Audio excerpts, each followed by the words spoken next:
we are bringing back a style of videos I haven't done in 10 months. By the way, don't go watch that video. Gachalife mini movie rants. I haven't done another since because, well, that didn't really do good, and also because nothing was really interesting apart from sweet old singing battle dramas. But now something has really caught my attention and a lot of people's. Straight in an all-gay school, made by Alpha Sisters, a voice-acted gacha comedy. I've already shared my very interesting and valuable thoughts in this video, so go check it out. And this might be, objectively, the funniest video of the gacha community. It's such a breath of fresh air among all the mediocrity my eyes have witnessed that have come out of this community, that I just had the need to appreciate it and analyze its contents to more or less teach how it was done. Because this was great. So let's get started, shall we? Before anything, here are the chapters of the video. Throwback from my video of 10 months ago. Don't watch that shit. I will firstly make a summary of the story just to give you an overall idea of what the mini movie is like if you haven't seen it. Then is the actual rant, where I'll tell you if this motherfucking mini movie of 20 minutes is worth your time or not. It is. Then our suggestions, what needs to be improved and what should be changed and whatever else. And finally, the conclusion with an overall rating of the story. Since this is a comedy mini movie, the criteria for which the story is good or not obviously change, and the standards will switch to if it's funny or not. There is going to be a focus on humor, if it's forced or perfect, the events leading to funny scenes, whether they're funny but still maintaining a clever execution, or if things just happen randomly because why fucking not. Character interactions play a big role too, their synergies and if they're funny or not, characters themselves, if they're entertaining enough to be able to keep the mini movie interesting and keep their viewers, and that's pretty much it. I'll try to be concise even though I probably won't. Let's get started.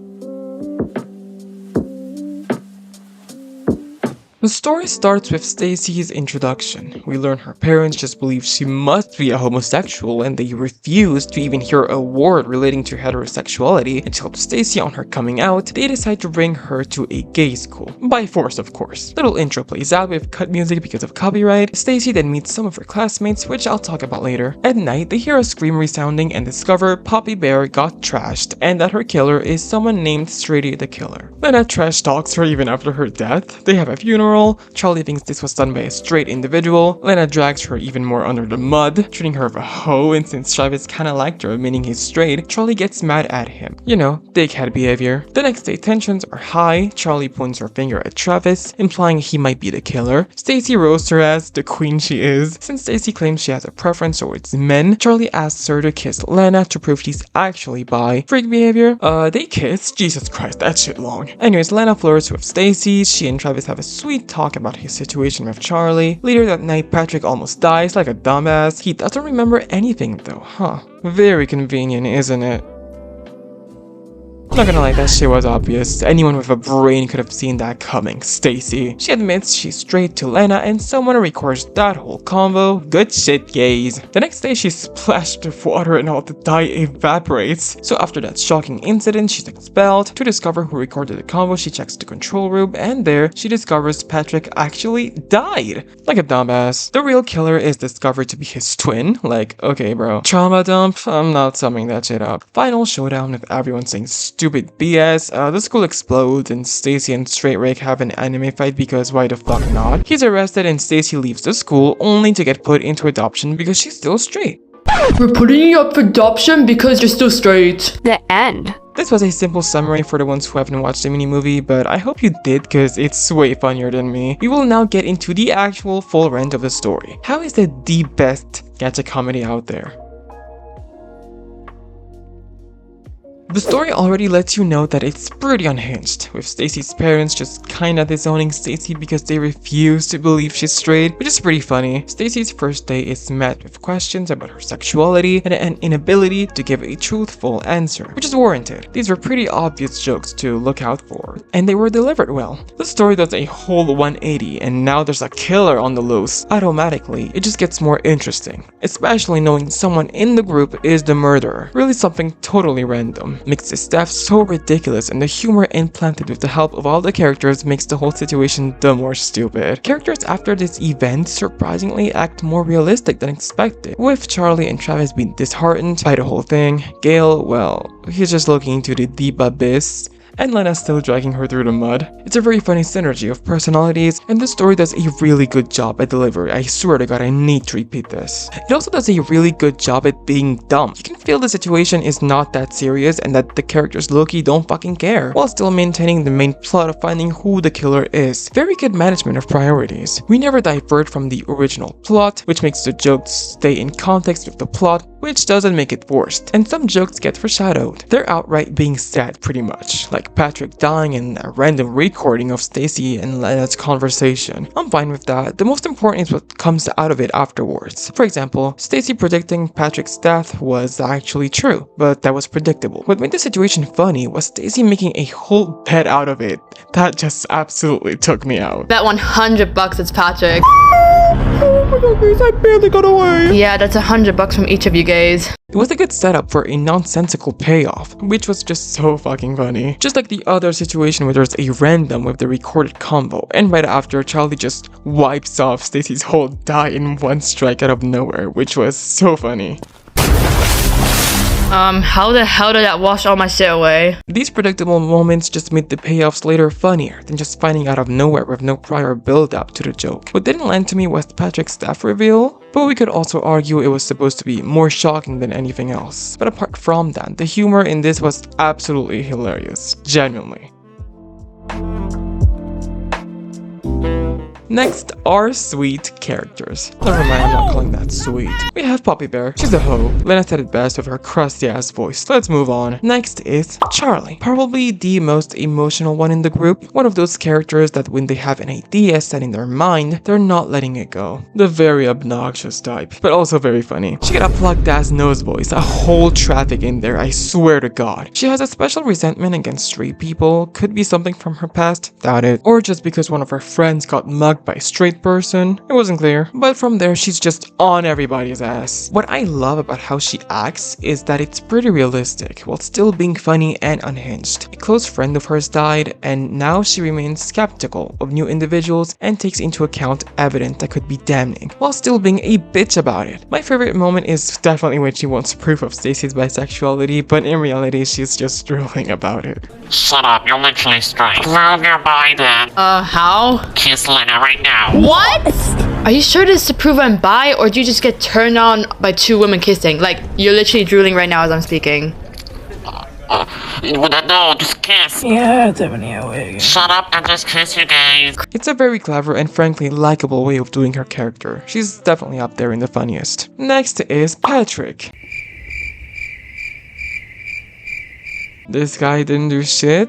He was mostly in the background, being worried and scared. Not gonna lie, I think he's just a bitch. Call me insane if I am. The only conversation with him was when we knew he'd die. Not gonna lie, I think more could have been done with him. Kind of wasted potential. Especially considering he was Straightrick's twin. But maybe part 2 solved stuff. Nah, I don't know. Forgettable. Next is Gayle Bunny. This guy sounds like he's been choked every second of his life, bro. What is that voice? It is so funny every moment he speaks.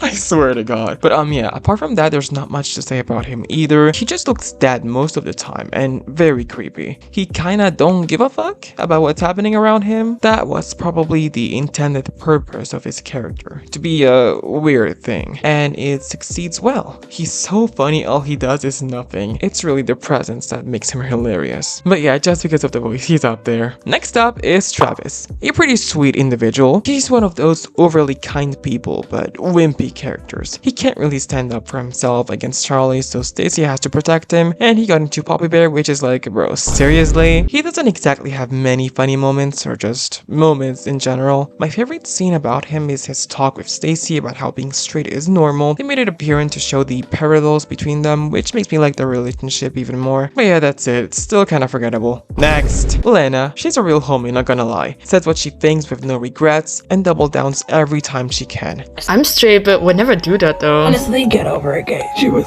Oh. Her voice sounds like she's addicted to fucking meth though. The fuck? Raspy ass voice. Stop smoking, Lena. She's primarily Stacy's main support, going from having her back to having a crush on her to continue being on her side despite discovering she's straight. She's a real one. Love their friendship too, by the way. They just both know they're the actual rational ones in the group, so they hype themselves up. Very funny character. Next is Straightrick, our beloved homophobic killer. His story is intriguing. Patrick and gays in general annoyed him, which made him homophobic and ultimately want him to kill every last one of them. It's pretty shallow if you think about it, but I think part 2 dives into his backstory better. At the end of the movie, he blows up the school and proposes Stacy to join him, but he gets kicked in the balls and arrested. He's kind of the opposite of Charlie, pretty much, just less developed. He's still funny as hell though, constantly roasts the character and is just a hothead with how many swears he throws out. And then him just blowing up the school is so random and dumb, but makes for a pretty flashing ending and hilarious fight scene. And finally, how could I leave this part without talking about our main character, Stacy, the actual final boss of this shit. Stacy is as sassy as it gets, a real forthright tank, but also caring and just. Despite many gay people hating her on the basis of her heterosexuality, her parents included, she remains fair to everyone she speaks to and only judges people through their actions. She sympathizes with Travis, forms a good relationship with Lena, and even at the end forgives Charlie, who berated her the whole time even before discovering she was straight. It's really empathy that makes her so likable. Her parents were so overwhelming and demanded her to be something she wasn't, not accepting her. But despite all of that, Stacy is still herself. She knows who she is, and even though she's put in a tricky situation where she has to lie to pretty much walk around without being mocked, she's still fair to everyone because she knows what it feels like to be on the other side of the coin. That's why she sympathizes with Travis and defends him, and exactly why she goes against Straightrick, because he's doing the same thing gays have done to her. And even though Straightrick's rage and his feeling of revenge might be justified, Stacy keeps her morals intact. She doesn't stray to resentment or anger or jealousy. She keeps it real despite everything else and becomes a straight ally because she hates discrimination on the basis of anything. Those are her morals, and through them and her kind, no BS and just personality, she creates steady relationships. She's not oppressed and doesn't get bullied on. She just stands her ground and gives back the same energy people give her, which is how she's the best character. And also, she's just so fucking funny. Her reactions and just the way she carries herself are so admirable, but so funny. My favorite moment is when she predicts Patrick dies. I mean, listen to this. Okay, who was it this time? I bet $100 it's Patrick. Oh my god, guys, I barely got away. Yeah, that's $100 from each of you gays. And also how she's just the most aware character in here, because indeed, how the fuck did this happen? How the hell did that wash all my shit away? Her personality makes for excellent dialogue and funny moments. She's not too much and she's just enough to keep characters balanced. She's just the perfect main character for a mini movie like this. They did her so well, it's insane. And with that, I've talked about all our characters. I don't need to get into intricate relationships, I've already explained them with the characters, don't trip. So now we can get into suggestions. My main suggestion is just more development and expansion of characters. Patrick was trash, Poppy was trash, even Straightrick was not really developed that well, but all these concerns could be fixed in part 2. But I do think characters were underused, like all the ones I just cited, and Travis. When you actually check the full mini movie, it's really 14 minutes, not 18, which makes the story even shorter to really flesh everyone at their comedic best. So I'd suggest to prolong the mini movie. I'll say it again, longer movies are just better than mini movies. You really can't do much with mini movies, but they still somehow did it.